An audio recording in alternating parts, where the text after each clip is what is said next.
अस्सलाम वालेकुम dear viewers, आप देख रहे हैं सिंधी टीचर। मैं आपको बुनियादी सिंधी, बेसिक सिंधी, स्टार्टिंग सिंधी, सिंधी कायदे अलिफ बे से पढ़ाने की कोशिश कर रही हूँ। उसके बाद हमने स्टार्ट किया है class 3 to class 8 Sindh text book board के हम कंप्लीट पढ़ चुके हैं। जो चैप्टर पढ़ा है उसका मुकम्मल उर्दू तर्जुमा किया है। उसमें जो भी एक्सरसाइजेस थे, क्वेश्चन आंसर, अल्फाज मैंने, अल्फाज जुमले, खुलासे, वो सब हम सॉल्व कर चुके हैं। उसके अलावा गाबा सिंधी क्लास 4 विद सॉल्व एक्सरसाइज पढ़ चुके हैं और सिंधी ग्रामर भी पढ़ चुके हैं। इन सब की अलग से प्लेलिस्ट बनी हुई है, आप अपने क्लास के मुताबिक जाके पढ़ सकते हैं।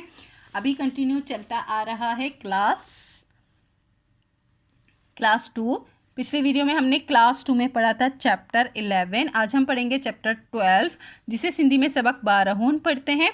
शुरू करते हैं बिस्मिल्लाहिर्रहमानिर्रहीम। आज हमारे पास चैप्टर का टाइटल है हज़रत अली करमुल्लाह वजहो। आज हम हज़रत अली करमुल्लाह वजहो के बारे में तफसील से पढ़ेंगे। ये उनके मज़ार मुबारक की एक तस्वीर दी गई है। हज़रत अली करमुल्लाह वजहो नबी करीम सल्लल्लाहु अलैहि वसल्लम जो सग्गो सोट हो।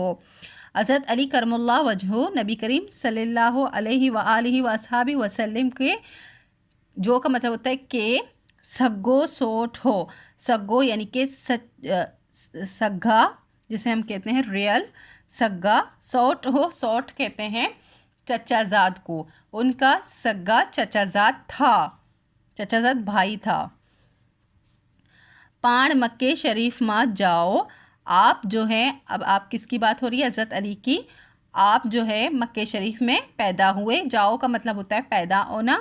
संदन वालिद जो नालो, आपके वालिद का नाम। संदन का मतलब होता है आपके या उनके वालिद का नाम हज़रत अबू तालिब हो। संदन का मतलब होता है उनके वालिद का नाम हज़रत अबू तालिब था। हो का मतलब होता है थे अलिफ था।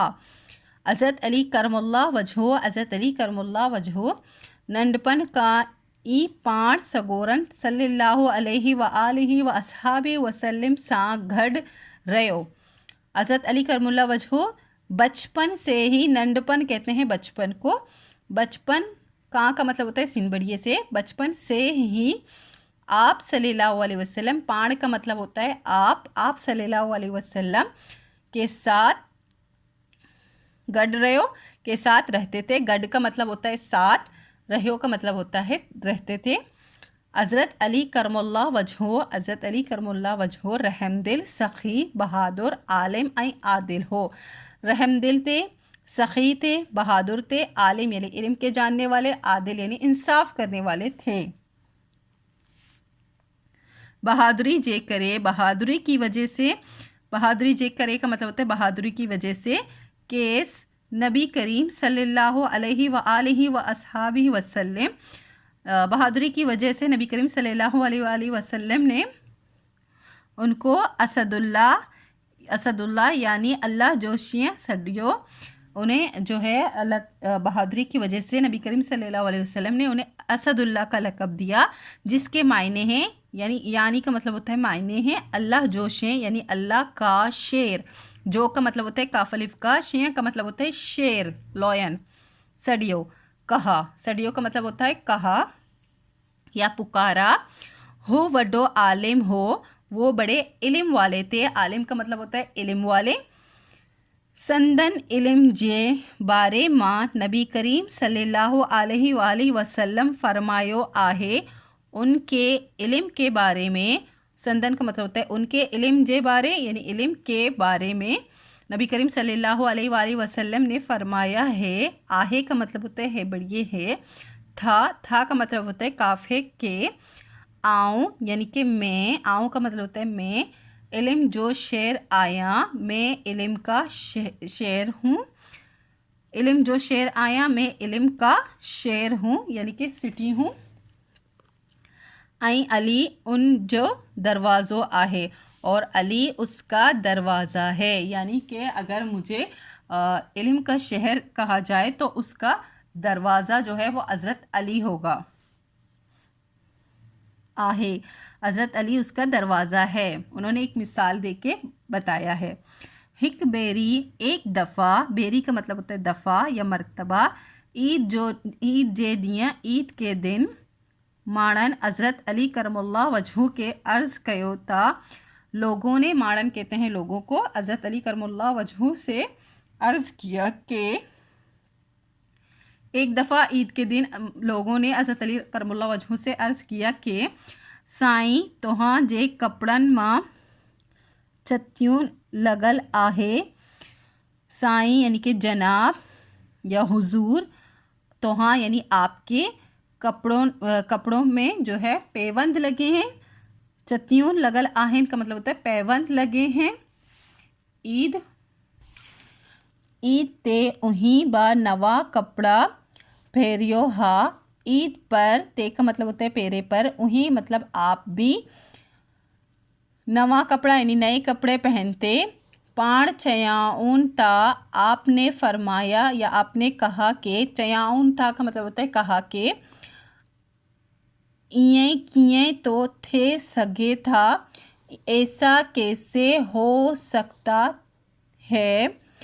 यानी इएं किए का मतलब होता है ऐसा कैसे, इएं का मतलब होता है ऐसा, किए का मतलब होता है कैसे, होता हो सकता है, थे सगे का मतलब होता है कैसे हो सकता है था कि आऊं नवा कपड़ा पहरिया, मैं नए कपड़े पहनूं।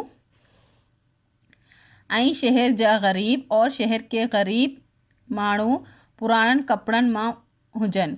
ये ऐसा कैसे हो सकता है कि मैं नया कपड़ा पहनूं और शहर के गरीब लोग, माण्हू कहते हैं लोगों को, शहर के गरीब लोग पुराने कपड़े पहने, पुरानन कपड़न मां हुजन यानी पुराने कपड़े में हो, और मैं कैसे नया कपड़ा पहन सकता हूँ। हज़रत अली करमुल्लाह वजहू जी रहनी कहनी सादी हुई। हज़रत अली करमुल्लाह वजहू की रहन सहन, रहनी कहनी का मतलब होता है रहन सहन, सादी हुंदी हुई सादी होती थी। सादो खाइंदा उहा, सादा खाते थे। खाइंदा उहा का मतलब होता है खाते थे। आई सादो पहरिंदा उहा, और सादा पहनते थे। संदन ज़िंदगी असां सभिनी लाइ हिकु वॾो मिसाल आहे। उनकी ज़िंदगी असां सभिनी लाइ यानी हम, असां का मतलब होता है हम, सभिनी लाइ सब के लिए, लाइ का मतलब होता है के लिए, हिकु वॾो मिसाल आहे, एक बड़ा मिसाल है। वॾो का मतलब होता है बड़ा। हेठियन सवालन जा जवाब दियो। ये 4 सवालन के जवाब देने हैं, इस वीडियो में बताऊंगी, कॉपी में लिखे हैं। नेक्स्ट है हेठियन लफ्ज़न जे मायने लिखो, इनके मीनिंग्स लिखने हैं। रहमदिल का मतलब होता है रहीम, यानी या फिर रख सकते हैं रहम करने वाला। आलिम का मतलब होता है इल्म वाला। असदुल्लाह का मतलब होता है अल्लाह का शेर, अल्लाह जो शेर भी लिख सकते हैं, अल्लाह का शेर भी लिख सकते हैं, दोनों ही लिख सकते हैं उर्दू में या हिंदी में, जो आपको लिखना हो। बहादुर का मतलब होता है दिलेर। आदिल का मतलब होता है इंसाफ करने वाला। नंडपन का मतलब होता है बचपन। यहाँ मैंने सारे के उर्दू बता दिए हैं मीनिंग्स। आप यहाँ रहीम भी लिख सकते हैं, रहम करने वाला भी लिख सकते हैं, और असदुल्ला अल्लाह का शेर लिखते हैं यहाँ, अगर उर्दू लिखना चाहें तो। लीक जे ज़रिए डिनल लफ्ज़न के उबतड़ लफ्ज़न सा मिलायो। लीक के ज़रिए यानी कि लीक कहते हैं लकीरों को, लकीरों के ज़रिए और उनके उलट लफ्ज़ों से, उबतड़ लफ्ज़ यानी कि उलट लफ्ज़ों से ज़िद से मिलाने हैं। जैसे सखी, उसका हो जाएगा कंजूस। आलिम है, उसका हो जाएगा जाहिल। बहादुर है, उसका हो जाएगा बुज़दिल। नवा यानी कि नया, उसका हो जाएगा पुराना। अमीर, उसका हो जाएगा गरीब। इस चैप्टर में 4 सवाल थे। फर्स्ट है हज़रत अली करमुल्लाह वजहू 5 सगोरन सल्लल्लाहु अलैहि वसल्लम जो छा थींदो हो। हज़रत अली करमुल्लाह वजहू हज़रत मोहम्मद सल्लल्लाहु अलैहि वसल्लम के क्या लगते थे। हज़रत अली करमुल्लाह वजहू आप 5 सगोरन सल्लल्लाहु अलैहि वसल्लम जो सगो सौट हो। हज़रत अली करमुल्लाह वजहू आप सल्लल्लाहु अलैहि वसल्लम के सगे चाचाजाद थे। हज़रत अली करमुल्लाह वजहू जे वालिद जो नालो चाहो। हज़रत अली करमुल्लाह वजहू के वालिद का नाम क्या था। हज़रत अली करमुल्लाह वजहू जो जे वालिद जो नालो हज़रत अबू तालिब हो। हज़रत अली करमुल्लाह वजहू के वालिद का नाम हज़रत अबू तालिब था। हज़रत अली करमुल्लाह वजहू जी रहनी कहनी किए उही। हज़रत अली करमुल्लाह वजहू की रहन सहन कैसी थी। हज़रत अली करमुल्लाह वजहू जी रहनी कहनी सादी हुंदी उही। हज़रत अली करमुल्लाह वजहू की रहन सहन सादी होती थी। हज़रत अली करमुल्लाह वजहू जे इल्म जे बारे में नबी करीम सल्लल्लाहु अलैहि वसल्लम जो चा फरमान आहे। हज़रत अली करमुल्लाह वजहू के इल्म के मुतल्लिक़ नबी करीम सल्लल्लाहु अलैहि वसल्लम का क्या फरमान है। हज़रत अली करमुल्लाह वजहो जे इल्म जे बारे में नबी करीम सल्लल्लाहु अलैहि वसल्लम जो फरमान आहे त आऊं इल्म जो शहर आया अली उन जो दरवाज़ो आहे। हज़रत अली करमुल्लाह वजहो के इल्म के बारे में नबी करीम सल्लल्लाहु अलैहि वसल्लम का फरमान है कि मैं इल्म का शहर हूँ और अली उसका दरवाज़ा है। इसी के साथ ये चैप्टर कंप्लीट हो गई है। उम्मीद है आपको अच्छे से समझ आ गई होगी। नेक्स्ट वीडियो में हम नेक्स्ट चैप्टर पढ़ेंगे। अगर आपको मेरी वीडियो से हेल्प मिलती हो तो please like share and subscribe कीजिएगा। दोस्तों और क्लासमेट के साथ शेयर ज़रूर कीजिएगा। अल्लाह हाफिज़।